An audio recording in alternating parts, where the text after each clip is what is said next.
Johnny, don't take that bite. Remember your New Year resolution. You promised to watch your weight. Johnny, stop! Oh no, he took the bite.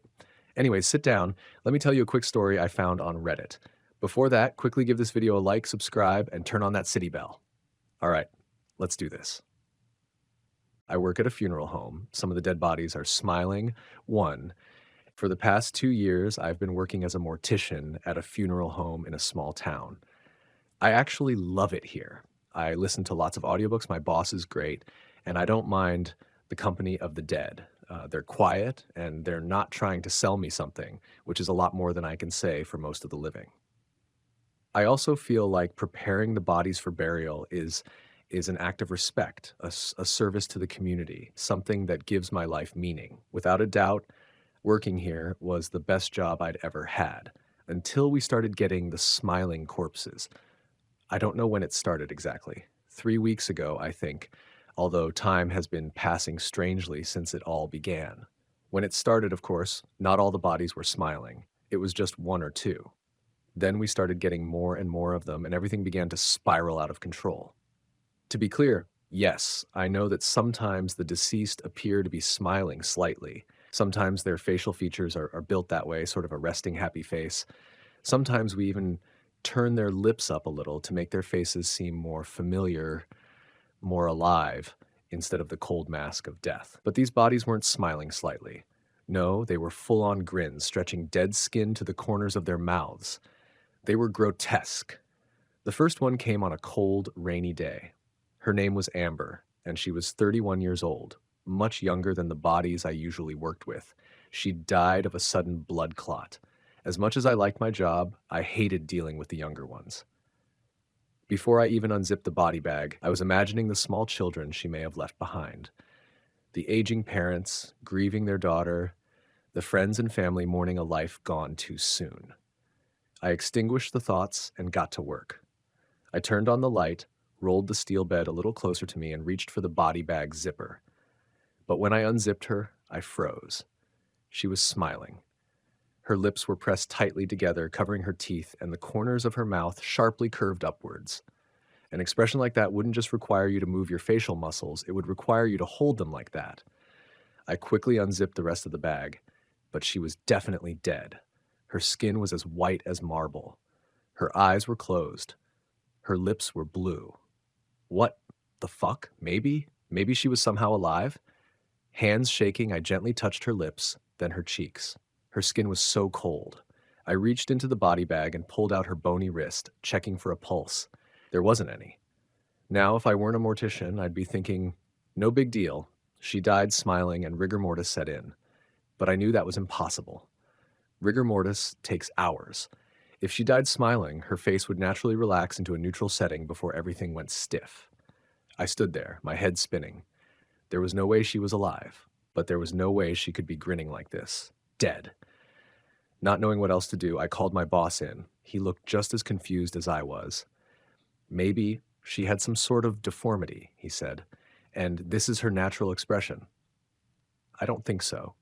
The next theory was that the coroner was doing it before the bodies got to us. Maybe it was a prank, or maybe he thought he was helping us, making the bodies look a little less dead. He was a bit odd, so it wasn't out of the question.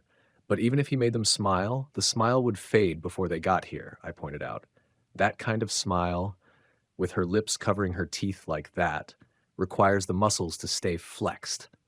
Alan didn't know what to say to that, so he excused himself to call the coroner. When he came back, his expression was grim. Jack said she wasn't smiling when he was doing the autopsy. Dread flooded me, like someone had just dumped a bucket of ice water over me. So the smile had happened after she'd died? On the drive over from the coroner, that's impossible, I said, my voice wavering. I know. Who else had access to the body? He shook his head. No one should have had access to the body except us, the coroner, and the drivers who delivered her. Well, fuck. We made a few more calls to police officers, medical examiners, even a few EMTs, but no one knew what we were talking about. And the body had been securely locked away after the autopsy, according to the coroner. It looked like no one had tampered with the body, so maybe it was just something about Amber, something congenital, some sort of disease or something. that her mouth turned up in a smile several hours after death. I knew it made no sense, but what else was I supposed to tell myself? That some demon had possessed her dead body and made it smile? That a ghost was holding up the corners of her mouth? Nothing made sense. What should I do with her? I asked Alan. Set her features like normal, I guess, he replied. Call me back if there's anything else weird. Then he turned on his heel and walked away. So that's what I did. After pacing the room a few times to calm myself down, I walked back over to the body. I positioned my index and middle fingers over the corners of her mouth, and in one swift motion, pushed down. Huh. Something felt different. I poked and prodded her cheeks, frowning. Usually cheeks are soft, with the cheekbones and jawbones giving them structure, but her cheeks felt firm all over, like they had their own internal structure somehow. Maybe she had work done, like fillers or Botox, I thought. I poked and prodded some more, but that only confused me further. Something just felt off about the way her bones and facial muscles were all fitting together, just underneath the skin. I called Alan back over. Does her face feel weird to you? He poked and prodded at her face as well, frowning. A little bit, he said finally, but not abnormally. Could be plastic surgery. That's what I thought. Hey, maybe that's why she's smiling. I mean, it's possible, I guess, he replied. Then he left, and I was back to setting her features all alone in the morgue. My fingers worked over her cold skin quickly, trying to get the whole thing over with as fast as possible. But the more I worked, the more time I spent with her alone in this room, the more panicked I became. Suddenly, I felt dizzy. I couldn't breathe, couldn't get enough oxygen. My legs felt weak underneath me. I was on the verge of a panic attack. I stepped away from the body, forced myself to take a deep breath. Name 5 things you can see, I told myself. Cabinets, hand sanitizer, scissors, linens, and Amber's dead body. This grounding technique wasn't quite as effective when I was in the morgue room. I'd never had a panic attack here before. The bodies had never bothered me like this. I was always able to dissociate it from the person who lived in it. I was always able to convince myself it was just dead flesh, just something left behind, no different than the strands of hair and dead skin we leave behind when we're alive. But this time was different. The grotesque grin, pushing my fingers hard into her flesh, forcing her mouth to turn down. Something deep inside me snapped. I took a few more minutes to collect myself, taking in deep, calming breaths. Then I forced myself to continue working. I walked over to the cabinet, got out the clear thread, and started to sew her mouth shut. You had to. Otherwise, their mouth would loll open and look weird.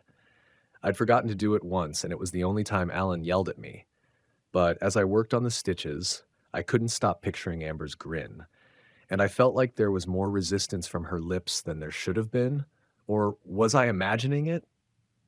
The needle slipped against my fingers, but I forced myself to keep going, even though my heartbeat was ratcheting up again. I ran a comb through her dyed blonde hair, arranging it with my hands. I swirled a brush into pressed powder and swept it across her cheeks, her forehead, her nose. I chose a nice, natural peach-colored lipstick and applied it to her lips. Then I was done. I put the final touches on her face, poking and prodding here and there, and then it was over. I stepped back and gave her a final look. Honestly, I'd done a pretty great job. Her expression was perfectly peaceful. She almost looked like she was asleep. Then I left the room to grab the pair of earrings that the family left for her. As soon as I put them in, I'd be done, and I'd never have to look at this woman ever again. I grabbed them from the office, then hurried back to the morgue. I froze. Amber was smiling again. Alan? I shouted. Alan? The floor spun underneath me. I heard Alan's footsteps behind me, quickly approaching. I was losing my balance. I stumbled over to the wall and leaned against it, trying not to fall. I set her features, I told him. I stitched her mouth shut, and she's grinning again. Alan stood there frozen, his mouth hanging open, his brown skin ashen. Without a word, he walked into the room, looking over her. For several seconds, he didn't say anything. I've never seen anything like this, he said, finally. I joined him at her side, looked down at her awful, smiling face. I noticed one of the stitches had snapped. A piece of clear thread trailed out of her mouth. It couldn't be Ben playing with us, could it? I asked. I wished it was. With all my being, I wished this was some ridiculous prank and not the body moving on its own. Ben was the other mortician. He was considerably younger than me and Alan, only 21, and heavily influenced by social media. He was always filming something or talking about some TikTok challenge he'd done. It was nauseating. I don't think so. He's supposed to be getting the other body ready, but we can check the security footage. Alan had installed security cameras in every room of the funeral home after someone had broken in over the summer. I followed him down the hallway, feeling a little better with each step I put between myself and Amber. He sat down at the desk and pulled up the security footage. I held my breath as he hit play. I watched the screen as I worked on Amber's body in the grainy black and white footage.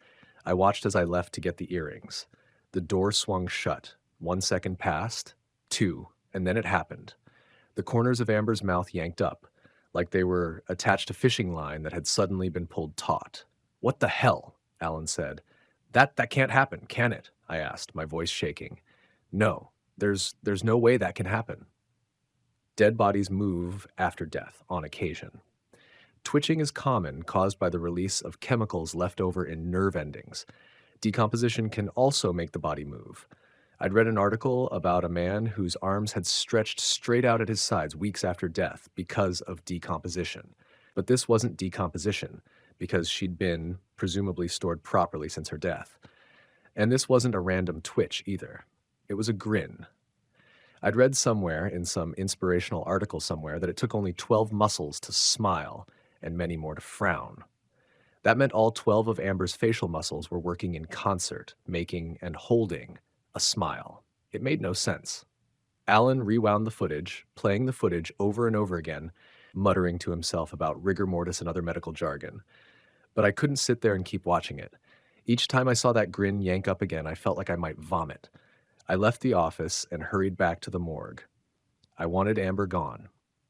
And she would be, tomorrow morning when we drove her to the cemetery. Whatever this all was, it would be gone and over with by 11 a.m. tomorrow. All I had to do was set her face again, load her into one of the refrigerated cabinets, and my job was done. When I opened the door, I found Ben standing over Amber's corpse. "Whoa," he said as I walked in. "What'd you do to this one?" "Nothing. She came like that." "Seriously? What's wrong with her?" "Nothing, to my knowledge, but she's smiling." "I know." He glanced back at me, obviously confused. "I don't know what's going on, okay? And neither does Alan. She looks like she's grinning, and when I set her face, she went back to grinning. Her face just does that, and we don't know why." "She looks really creepy," he said with a grin, and then I saw his hand twitch towards his pocket, towards his phone. "Don't you even think about taking a picture?" I snapped at him. I guess to Ben, the allure of making a viral TikTok video outweighed the chances of ruining his entire career. Ben left, looking dejected. Idiot. As soon as he was gone, I forced myself to re-sew her mouth shut. Then I pushed the corners of her mouth down, hard, until she looked like she was frowning. Maybe that was my problem, last time. Maybe I needed to set her features in the complete opposite direction. I'm sure the family would be pissed to see her frowning at the funeral, but I didn't care. Then I slid her into the cabinet. As soon as the door shut, relief flooded me. It's over. I'm done. Little did I know Amber was just the beginning. I work at a funeral home. Some of the dead bodies are smiling. The next week, we got more smiling corpses. Jasmine, 47, pronounced dead at the scene of a car accident. Eleanor, 62, dead after a long battle with pancreatic cancer. John, 23, dead from a mugging gone wrong. All smiling. Alan and I called the police, the coroner, the delivery people, but no one reported seeing the bodies smiling. There were police reports too, from the car accident and the mugging, but none of those mentioned a smile. It seemed certain all the bodies had started smiling after they died, which didn't make a lick of sense. Alan started calling colleagues of his, even professors at the local college, but none of them knew. He started floating various theories. Maybe the coroner was using contaminated tools or substances that the body was having a post-mortem allergic reaction to. Maybe they were being stored at a slight incline and that was moving the facial muscles. Of course, this didn't explain why the bodies started smiling again, even after we set their features. But we were grasping at straws. No one had a possible explanation for what was going on. I pondered all this as I pulled on my rubber gloves and started work on John. I stared down at him, his pale face, his stubble-lined lips twisted into a smile. The grin somehow looked even more grotesque on his young face. I worked on autopilot. I yanked the corners of his mouth down into a deep frown.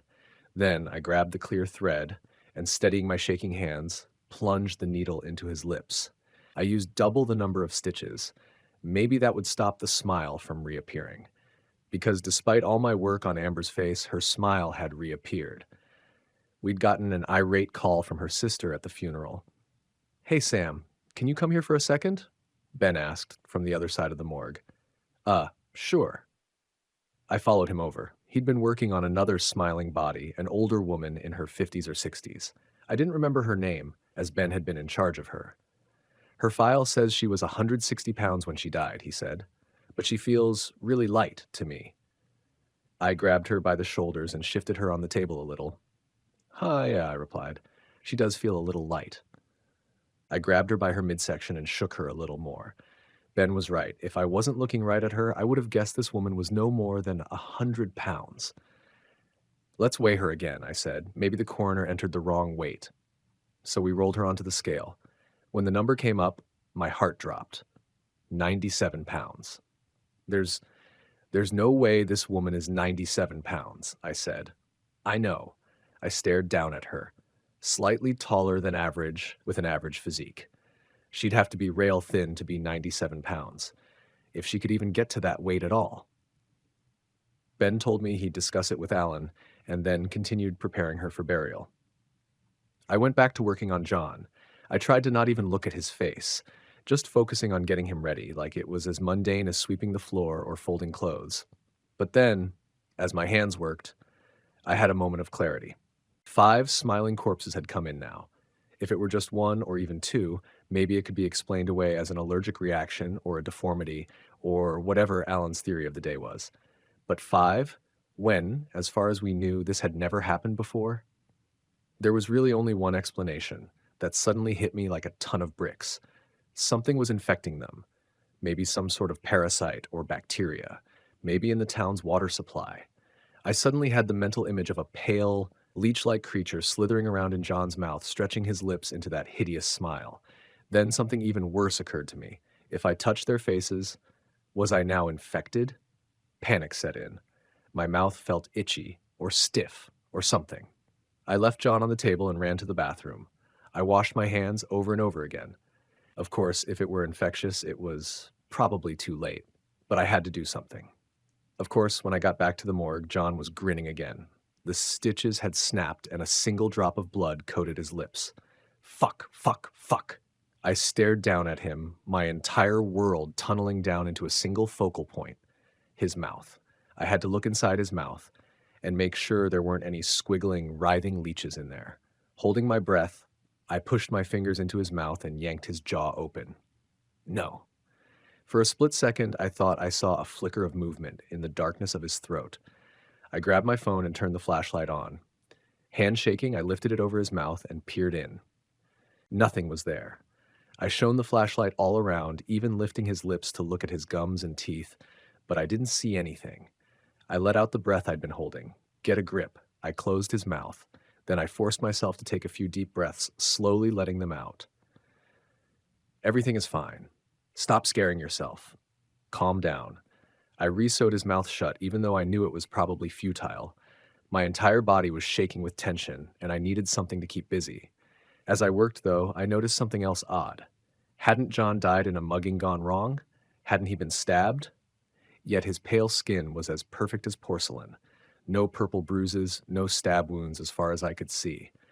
Then again, he was dressed. Ben had done that earlier, so it was very possible that all his wounds were covered by clothes. Still, I dealt with a few victims of muggings and other violent crimes in my career, and none of them looked as pristine as John did, even when fully dressed. Other than his deathly blue pallor, he looked as if he were in perfect health, just sleeping. I shuddered and loaded him into the cabinet, desperate to not be looking at him anymore. A few days later, we got a visit from the sheriff. He sat with us in Alan's office, arms crossed, giving each of us an icy glare. "I'm going to have to ask you to stop investigating this," he told us plainly. "What? Why?" Alan asked. It's attracting too much attention, he replied. I got a call from WBX the other day and they want to do a story on it, asking all kinds of questions. We don't want people, outsiders, poking around in our business, you know? With all due respect, Allen replied, it seems like this kind of thing has never been documented before. One of the professors at Hawthorne wants to. No, the sheriff replied, cutting him off. We don't want any studies conducted, nothing of the sort. Okay? You can't make us stop, Allen told him. I can't, he agreed. But let me ask you this, Allen. Do you like lawsuits? Because if there's a news story on WBX about smiling corpses, you better believe the families affected are going to be looking for someone to blame. And that someone is going to be you. A heavy silence filled the room. Allen averted his eyes. Understood, he finally muttered quietly. Good. And with that, the sheriff was gone. Allen cooled it on the investigation after that. I could tell it really bothered him, but the funeral home was his pride and joy.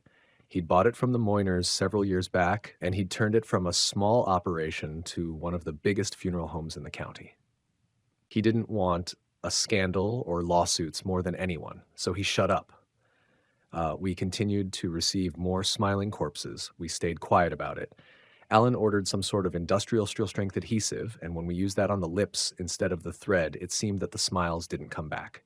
And so for weeks, that's how we dealt with one of the most horrific things to happen in our small town. We glued corpses' mouths shut. 3 weeks had passed since the first corpse arrived. We'd received a total of 27 so far. Allen had stopped investigating and just continued buying more and more of the adhesive by the gallon jug, but I was getting really concerned at this point. So I continued to do investigating of my own, untraceable, anonymous stuff so Allen wouldn't get mad at me, internet sleuthing and the like. All my investigations into their deaths came up as dead ends, so I turned to their lives. There didn't seem to be a common thread, however. The smiling victims were every age, gender, occupation, ethnicity, religion. They seemed to have absolutely nothing in common. Until I looked up their addresses. All the victims lived within a square mile of each other. I printed out a map of the town and, in red pen, made a little dot where each of the smiling ones had lived.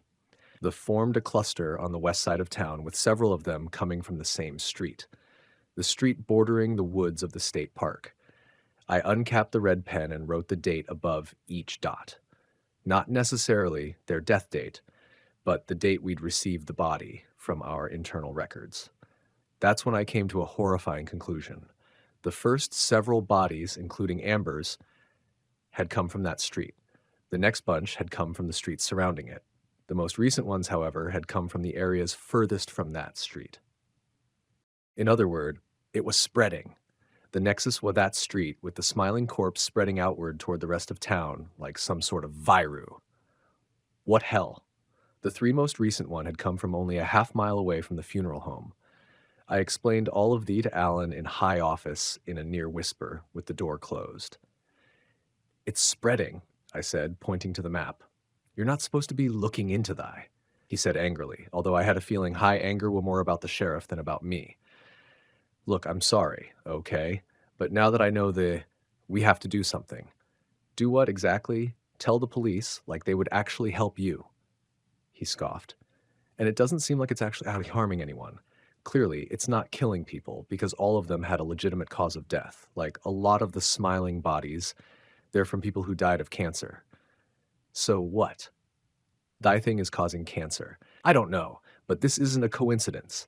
Allen buried his face in his hands and let out a groan. If we tell everyone, there's going to be a panic, and I might go out of business. So what? We just keep it a secret? I asked. I don't know. I honestly don't. I've never come across anything like this. He let out a sigh. Just give me some time to think about it, okay?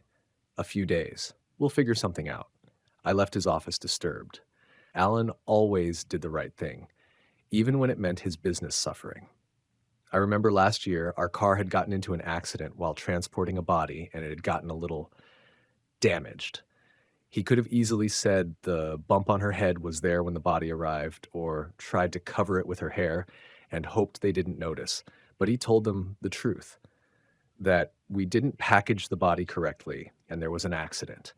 We lost half of the funeral expenses, but Allen believed in doing the right thing. Or so I thought. We couldn't just keep this a secret. Something awful was happening here, and it was spreading. So I decided to take matters into my own hands. I drove down to that area of town myself to see if there was something, anything, I could figure out. I wouldn't get out of the car in case there was something in the air, a virus, a pathogen, fungal spores, but I would drive around and see if anything struck me. The street was within a wealthy neighborhood, a development of McMansions that had been built last year. I kept the heat off to not let any sort of pathogen into the car and continued driving. It was only 9 o'clock, but everything appeared closed. Neon signs for gas stations and convenience stores glowing brightly in the darkness. Everything was still silent. Then I drove up the hill and turned onto the street. I stared up at the houses. They were so sterile and harsh looking, white with trim and gutters painted black. The wood between the window panes was painted black too, making the house look more like a prison than a home. I'm not sure whether it was the wealth of the place or some sort of sixth sense, an instinctual feeling, um, but I felt unwelcome, like I was trespassing. Like everyone in these houses was watching me, watching the beat up sedans scutter along their pristine streets. I need to get out of here now. I could turn around in a driveway, but I felt like that could provoke someone. My headlights would be shining right in their windows. The cul-de-sac was only about 10 yards ahead of me, anyway. When I got to the cul-de-sac, however, I froze. There were no houses here. Instead, the entire area had been cordoned off with chain link fence. A sign hung from the metal, reading in big, red letters, "Keep out." I rolled the car forward to get a better look. The site had clearly been prepared for building. Sure, the grass was long, but there weren't any trees, and the area was unnaturally flat. Within the fenced-in area, I saw two large rectangular holes. The basements had been dug out already, the foundations ready to be poured. But the developer had abandoned them. Why? This development had been in high demand. I'd driven past this area of town while they were building it, and the starting price of the homes had shot up more than 50% between breaking ground and finishing the last house. So if the demand was there and there was money to be made, why did they just stop? Maybe they found something, I thought. Maybe they dug up something. Maybe they dug up a parasite or virus or some other kind of pathogen. I'd read that climate change was causing ice to melt in the Arctic and it was releasing pathogens. Wasn't there some outbreak of something in Siberia several years back? Who was to say there weren't pathogens under the ground, too? Laying in wait, dormant, until someone dug them up? I desperately wanted to get out of the car and take a closer look, but I knew that would be a really bad idea. So I inched the car forward until my tires bumped the curb. Then I flicked on the high beams. I froze. The dirt wall of the left hole looked disturbed. The soil was rough and dark, rather than smooth and crusted over. Just an animal, I told myself. Probably just a raccoon or something that fell down there and was scrambling to get out. Even though I told myself that, I hit the gas and sped home as fast as I could.